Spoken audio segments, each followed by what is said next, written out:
Dragom kirurgu, a kada ozdraviš, otići ćeš iz ovog kraja i nikad se više nećeš vratiti. Sat i 25 minuta, 3 kanala videa, koji je nekad, vrlo često su to bila 3 različita videa, dakle ne jedna velika slika, nego doslovno 3 filma koje idu sinhrono. I bili su pokretni projektori, dakle imali smo 3, da objasnimo, u jednom malom prostoru ispod nas zapravo, 3 pokretna projektora na kojem sinhrono sa glazbom ide videomaterijal cijelu predstavu. Projektori se dakle miču. Pristup je bio jedan grubi kolaž, dakle nismo išli ovo projection mapping, ove nove tehnike gdje sve savršeno paše. To je sve što moraš znati. Nismo mi otišli u podrum zato što nigdje drugdje ne možemo. Možemo mi platiti možda još negdje, a možda se i sa recimo muzejom suvremene umjetnosti možemo dogovoriti, ali to je bilo doista jedan estetički odabir. Ajmo doista vidjeti šta se može s ovom teorijom kad je glumac tako blizu pored tebe, da li to doista nešto pomaže, ta blizina glumčeva. Teško mi je raditi scenografiju, to mi ta prazna scena me izluđuje, a ova situacija gdje se prostor puni s projekcijama mi je zapravo nešto što je puno više moj teren.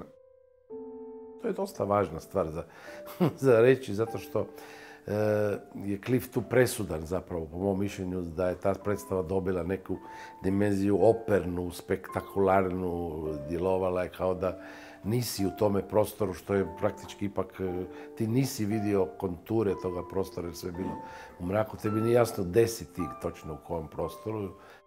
Prvo je bio, dakle, Cliff projekcijama zadužen za stvaranje tog nekog metafizičkog prostora, ne, dakle, Raumflucht, kaj bi rekli likovnjaci u manirizmu, ne.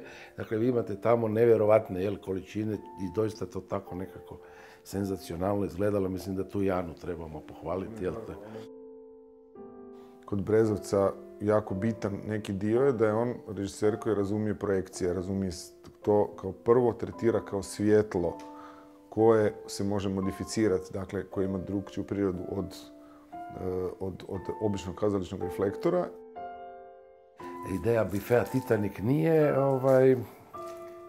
je naravno pokušaj da se riješi taj zadatak u podrumu, ne, ali ove nekako 3 komponente te predstave nisu ovdje zato da, kako bi rekli, strukturalistički, poststrukturistički, mi neku gradimo strukturu, a vi onda izvolite iz toga, to vas provocira, pa vi to gradite ili nadogradite nekako sami tu predstavu i vidite, izvucite iz nje šta god hoćete. To držim tako malo strukturizam, poststrukturizam. Mi se čini zadnjih par predstava koristimo termin semioklazam, dakle neko uništavanje, razmrdavanje znaka. Ne? Dakle, nekako gotovo da to, mislim, ako je jasno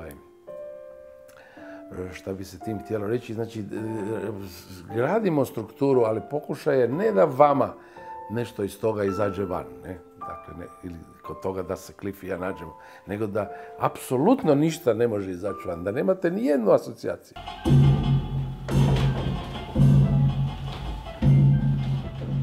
Vrlo je teško da predstava ne govori ni o čemu, ne? To je užasno teško. A kako mogu jedino tako da, mislim, niti on razumije mene, niti ja razumijem njega, ne? To je, kako da kažem, ono šta Wilson i Heiner Miller kad Heiner Miller mu preda tekst, Hamlet mašina, onda Wilson kaže, veli, ništa nisam razumio od ove tvoje Hamlet mašine, ali ja ću to režirati. Ne? Dakle, to je negdje ta vrsta nesporazuma koja, jer koristimo sad, da li se Cliff pravi da je neobrazovan, a ja se pravim da sam obrazovan, ili obratno, mislim, to su drugi par rukava. Ali je to, kako kažem, jedna zaigranost i Cliffova i moja, pa bi to moglo biti zajednički nazivnik. Tu se zapravo ne radi o tom da Brezovac naručuje što hoće. Ne, on samo ima okvir koji je kao prvo u ovom zapravo dramaturško-tehnološkom smislu vremenski. Ovoliko traje ovo, ovoliko traje ovo, tu su glumci, tu su glumci, tu su glumci. I to je nešto što meni daje osnovni okvir, ali onda ga sad treba, i ja se volim za to kačiti, ne? Ali onda zapravo dolazi cijeli simbolička neka razina gdje sad treba, nije svejedno naravno šta staviš unutra i kako to izgleda. Ja preko toga obično ovak preskačem i banaliziram jer volim da mi to dolazi iz neke podsvijesti i da to je kao ništa, a nikad nije ništa, nego obično se dosta dobro poklopi.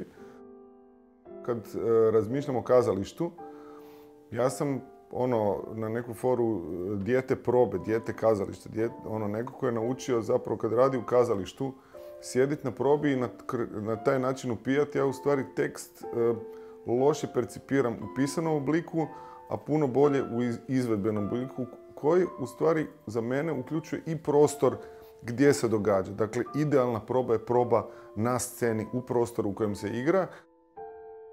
Taj ludički princip zapravo može biti filozofski, naravno da jest. Mislim, igra je ozbiljna stvar. To što se mi kartamo do 5 ujutro se kartamo, kartanje je igra, jer tako to je vrlo ozbiljna stvar, da možeš izgubiti kuću, da možeš te ubiti neko ako mu ne platiš dug, ali sve je to igra bila. Prema tome igra je odgovorna stvar i za igru odgovaraš, tako je ovo koliko god se Cliff izvlači na ludizam, evo ja ga pokušavam u tome slijediti.